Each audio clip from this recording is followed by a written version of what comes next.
बादब बा मुलाहजा में मैं फजल इमाम मलिक। बिहार की सियासत में यह अद्भुत घटना थी। शायद इससे पहले इस तरह की घटना कम से कम विधानसभा में तो नहीं घटी। पक्ष या विपक्ष दोनों ने जिस तरह की भाषा का इस्तेमाल, जिस तरह से मर्यादा अमर्यादित भाषा का इस्तेमाल सदन में किया, उससे कई सवाल उठे। हाल के कुछ सालों में भाषा की मर्यादा टूटी है। सियासत में व्यक्तिगत हमले ज्यादा होने लगे हैं। निजी हमले नेताओं पे, परिवार वालों पर हर दल अब करने लगा। हर नेता विवादित बोल बोलने में उसे महारत हासिल हो गई है।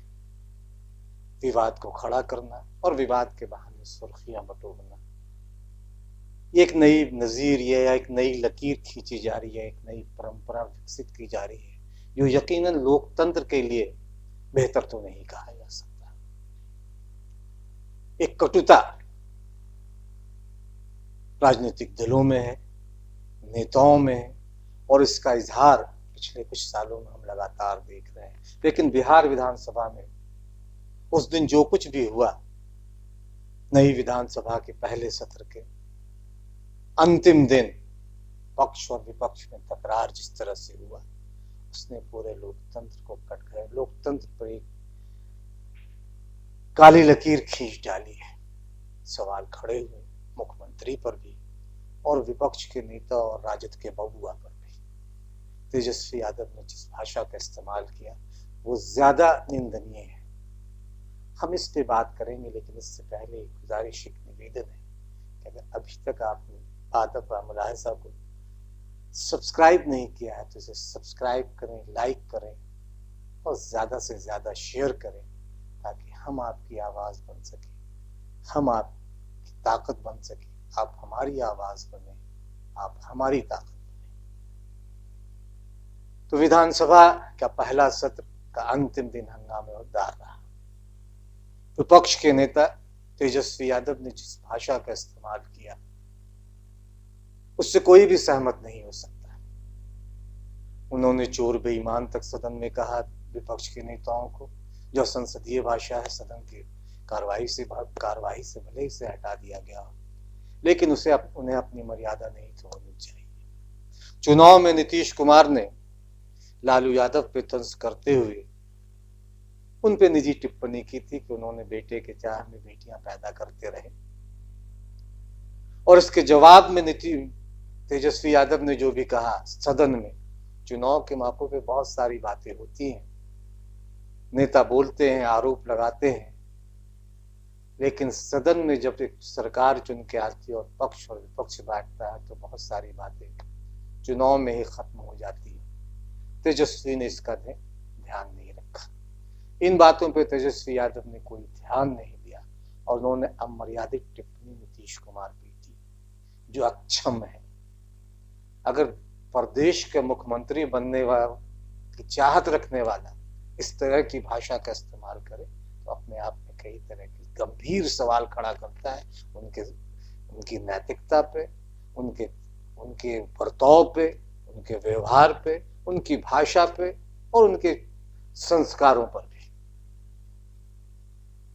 उन्होंने नीतीश कुमार के उस भाषण का जिसमें उन्होंने अपना जिक्र किया था, उन्होंने कहा कि उनको तो एक ही बेटा है नीतीश कुमार को, पता नहीं है कि या भी नहीं है। ये अपने आप में बहुत अमर्यादित टिप्पणी है, ये तो वही बताएंगे उनकी बात का।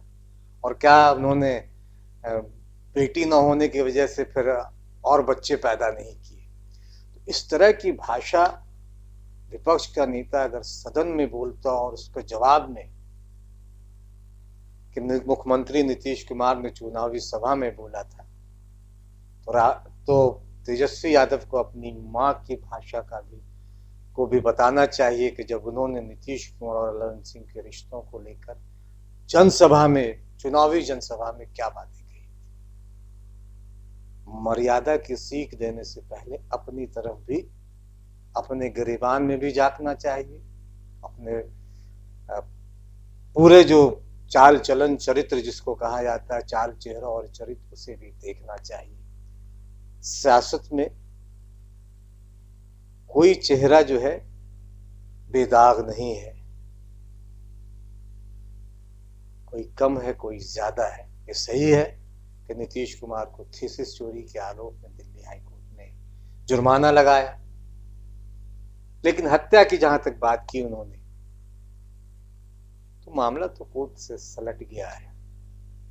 अब किस तरह से सलटा, इस पे बहुत सारे सवाल हो सकते हैं। ये तो उनसे भी पूछा जा सकता है।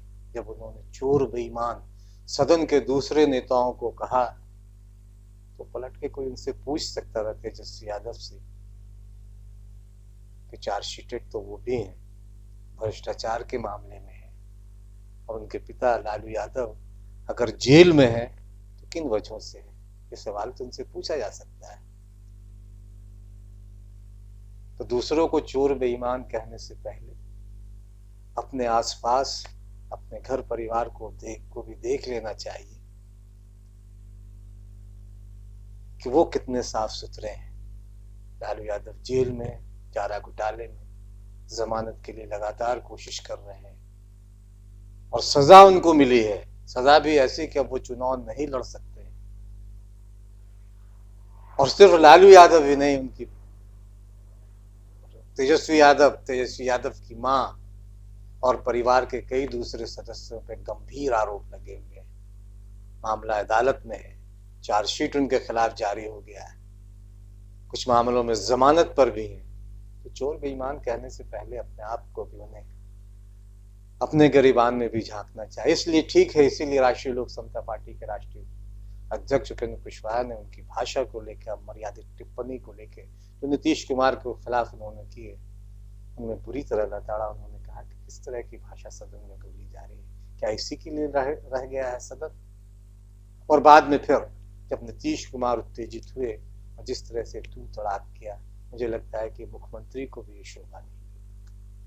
उन्हें भी सोचना चाहिए कि वो दोस्त का बेटा हो सकता है, लेकिन सियासत में जब वो विपक्ष के नेता हों तो उनके साथ भी उसी तरह का व्यवहार होना चाहिए। दोस्त का बेटा अलग अपनी जगह, कुछ गंभीर मामले हैं, सदन में उठाया जाना चाहिए, उस पर बात करनी चाहिए थी, लेकिन नीतीश कुमार इतने उत्तेजित और गुस्से में दिखाई दिए, तो जाहिर है कि उन्होंने भी भाषा की मर्यादा और संयम तोड़ा, और तेजस्वी यादव को जिस तरह से संबोधित किया, लोकतंत्र के लिए उसे भी सही नहीं कहा जा सकता। क्योंकि सियासत एक ऐसी अंधी सुरंग है, या फिर ये कह सकते हैं कि काजल की एक ऐसी कोठरी है जिसके अंदर गया हर आदमी के चेहरे पर कमोवेश या कपड़ों पे दाग बेतरह दिखाई देते हैं। कोई ऐसा नहीं सियासत की उस अंधी कोठरी, सियासत की उस काली कोठरी में जो दागदार ना हो। ठीक है, लालू यादव ने चारा घोटाला किया, जेल में, लेकिन सृजन घोटाला, मुजफ्फरपुर शेल्टर होम कांड के कैसे अपने आप को बचा पाएंगे नीतीश कुमार। और फिर हाईकोर्ट के उस फैसले पे जिसमें उन पे 20,000 का जुर्माना लगा एक थीसिस चोरी के आरोप में, इसे कैसे नकार सकते हैं हम। सियासत उस अंधी गली में या उस हमाम में हर कोई नंगा खड़ा है। दूसरे को नंगा कहने से पहले अपने आप को देखना जरूरी होता है, लेकिन तेजस्वी ने भी नहीं देखा और नीतीश कुमार ने भी नहीं देखा। तेजस्वी की भाषा ज्यादा मर्यादित थी, नीतीश कुमार ने आपा खोया, वो भी गलत।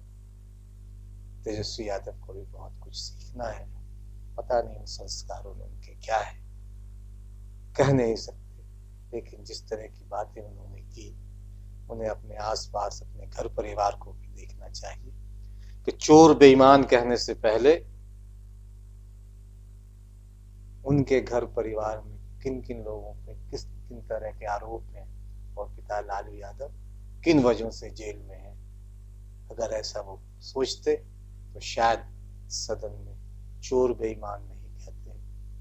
और सबसे बड़ी चीज जो उन्होंने लोकतंत्र का मखौल उड़ाया है, जब उन्होंने अध्यक्ष के रहते हुए विशेष दर्जे को लेकर अपने विधायकों से हाथ उठवाया हो, मुझे लगता है कि इससे भी सदन की गरिमा खत्म हुई है, स्पीकर के पद की गरिमा को खत्म हुई है। और जाहिर है कि विपक्ष ने इस पे जो आवाज बुलंद की है, आवाज उठाई है, वो गलत नहीं, क्योंकि ये अधिकार विपक्ष के नेता का नहीं है, ये सदन के नेताओं का होता है कि वो वोटिंग कराए। सदन में और सदन के बाहर किस तरह का व्यवहार होना चाहिए, तेजस्वी यादव अभी सीखना है, उन्हें सीखना चाहिए। देखिए, सदन बहस की जगह है, आरोप प्रत्यारोप की भी जगह है, लेकिन जिस तरह की भाषा का इस्तेमाल हुआ खास करके तेजस्वी यादव जी के द्वारा, मैं समझता हूं कि जनतंत्र की सारी मर्यादाएं टूट गई। अब नीतीश कुमार जी ऐसे भी उम्र से भी बहुत सीनियर हैं, मुख्यमंत्री हैं, और उनके बारे में और उनके ऊपर इस तरह की टिप्पणी उनके चरित्र के ऊपर मुझको लगता है कि कहीं से इसको सही नहीं ठहराया जा सकता। इसकी निंदा जितनी की जाए कम है। सदन में इस तरह से, जिस तरह से बाहर गाली गलौज की भाषा का प्रयोग लोग करते हैं, उस तरह की भाषा के प्रयोग के लिए सदन नहीं है। इसलिए तेजस्वी यादव जी का जो कुछ भी कल वक्तव्य हुआ और जिस रूप में हुआ, जिस भाषा का प्रयोग हुआ, मैं तो उसका घोर निंदक हूँ। आप उसका निंदा करते हैं। एक चीज और, एक समय था कि जेडीयू में कुशवाहा और खुर्मी की राजनीति होती थी और बिहार में मजबूत स्तंभ बना।